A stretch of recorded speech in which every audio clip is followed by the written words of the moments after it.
Aujourd'hui, nous sommes là pour la première édition 100% Teranga que l'Académie Teranga a organisée pour ses pensionnaires. Donc, toujours dans la logique de former, d'assister et de créer un cadre d'épanouissement pour nos pensionnaires. Donc, on a jugé nécessaire d'organiser cette première édition qui vise la compétition d'abord entre pensionnaires, mais aussi une compétition saine, une compétition qui tend vers la logique de pouvoir aider, mais aussi de pouvoir évaluer, mais aussi de pouvoir permettre aux parents d'avoir un aperçu sur le travail colossal qui a été abattu par l'équipe technique qui est là depuis le début de la saison. Donc je pense que dans cette compétition, nous allons la faire autant dans le domaine du football comme dans le domaine des études, parce qu'il y aura bon, je dirais, un génie en herbe qui a été organisé par l'Académie Teranga, Inch'Allah, le jeudi.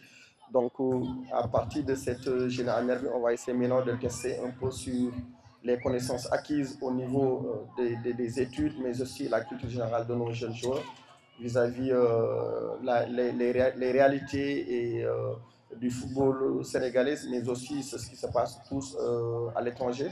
Donc je pense que c'est une série d'opportunités qui permet à l'Académie de faire une évaluation tout entière, mais aussi c'est une opportunité que les parents doivent saisir pour avoir un aperçu de l'évolution de leur fils, parce qu'ils seront évalués autant pour moi dans le domaine des études, évalués dans le domaine du sport et tout. Donc je pense que c'est en quelque sorte une possibilité d'offrir à ces jeunes-là un cadre d'épanouissement, mais aussi de se distraire un peu. Par rapport à la deuxième journée, je pense que depuis qu'on a commencé hier, il y a une satisfaction dans le contenu du jeu, parce que nous avons vu des jeunes qui nous ont proposé énormément de qualité dans les exercices de match. Donc l'attente a été là, donc techniquement il y a une expression très saine. Donc nous avons senti qu'il y a une évolution technique, il y a une évolution tactique, mais aussi il y a un engagement de jeunes qui sont prêts à se battre pour gagner. Donc ça, je pense que c'est une très bonne initiation à la compétition. Donc je pense que par rapport aux attentes, c'était de voir vraiment nos jeunes jouer un beau jeu, nos jeunes jouer juste et correct, juste surtout et disciplinés. Donc je pense que tout ceci pour le moment a été vraiment au rendez-vous. Donc je pense qu'on aura pareille chose par rapport à la génie en herbe qui va se faire, Inch'Allah, le jeudi, Inch'Allah. Donc je pense que pour le moment, il y a cette faction à 100% sur tout ce qui s'est passé. La première édition 100% Teranga. Donc aujourd'hui, on est là pour continuer les matchs, mais autrement, parce que c'est le tour des génies en herbe. Donc Hamid Diallo est le capitaine de l'équipe Team Leader et Seydina Mohamed Ngom est le capitaine de l'équipe Socrate. Hamid Diallo est un élève de la première S2 et Seydina Mohamed Ngom est un élève qui est en classe de 6e. Voilà. Question numéro 1. Que signifie le sigle BFM? Question posée à l'équipe Team Leader. Que signifie le sigle BFM? Que signifie le sigle BFM? Le sigle BFM signifie brevet fin d'études moyennes. Excellent, bonne réponse.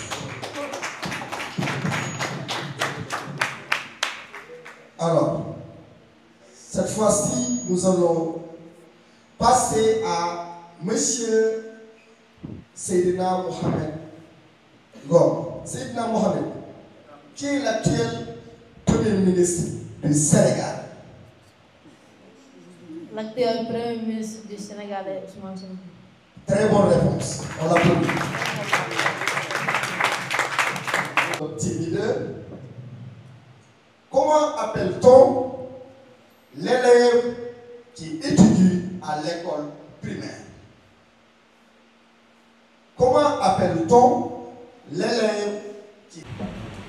ألم نشرح لك صدرك ووضعنا عنك وزرك الذي أنقض ظهرك ورفعنا لك ذكرك فإن مع العسر يسرا إن مع العسر يسرا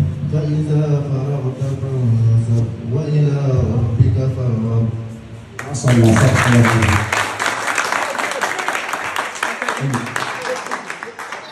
أعوذ بالله من الشيطان الرجيم. بسم الله الرحمن الرحيم. القارعة ما القارعة. وما أدراك ما القارعة يوم يقتل الله كالفراش المبثوث وتكون الجبال كالعهن المنفوش فأما من ثقلت موازينه فهو في عيشة راضية وأما من خفت موازينه فأمه هاوية وما أدراك ما هي نار حامية.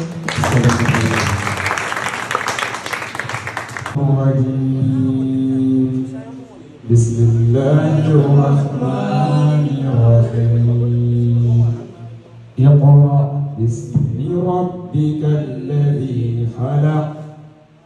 خلق الإنسان من علق.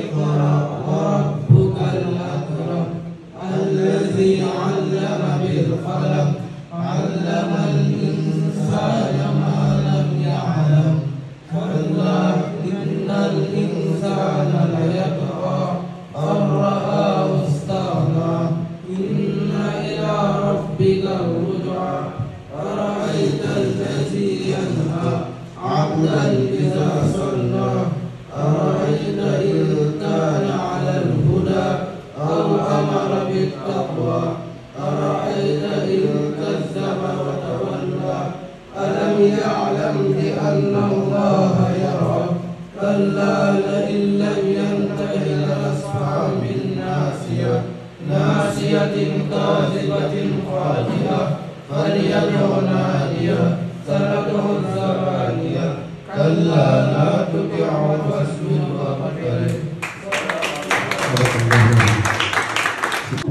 L'encourage.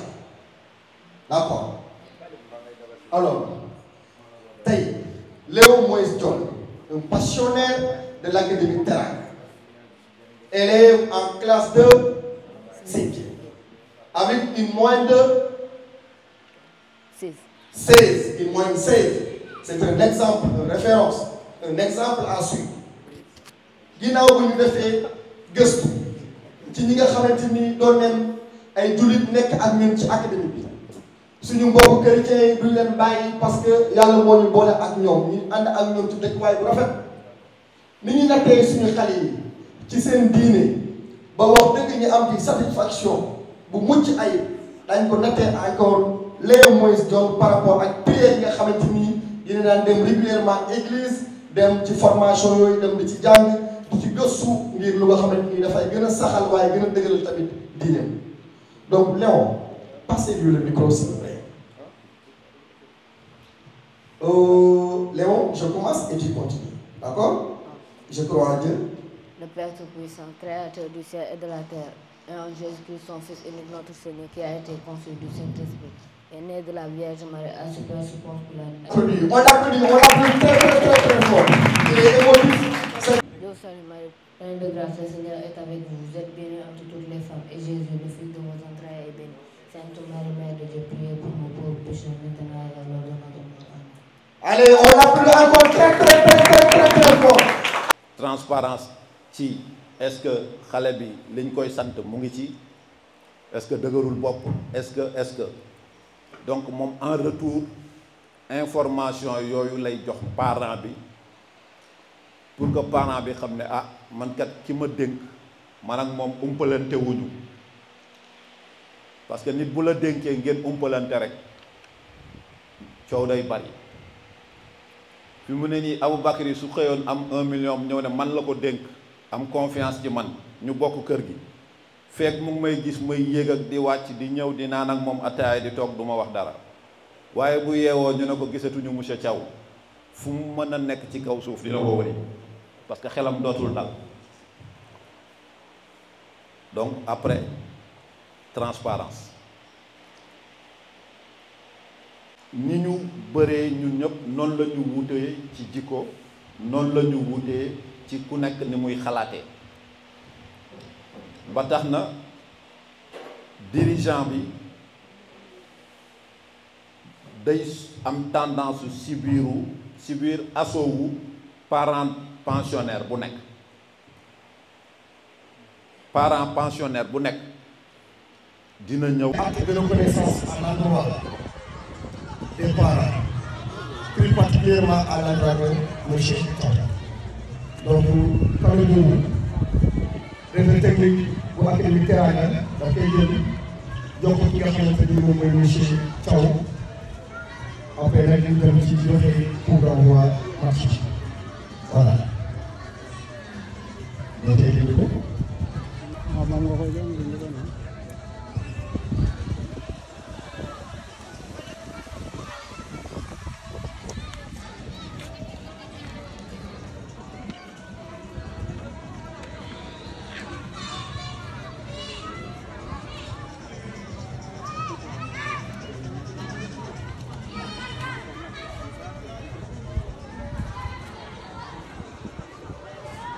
Voilà.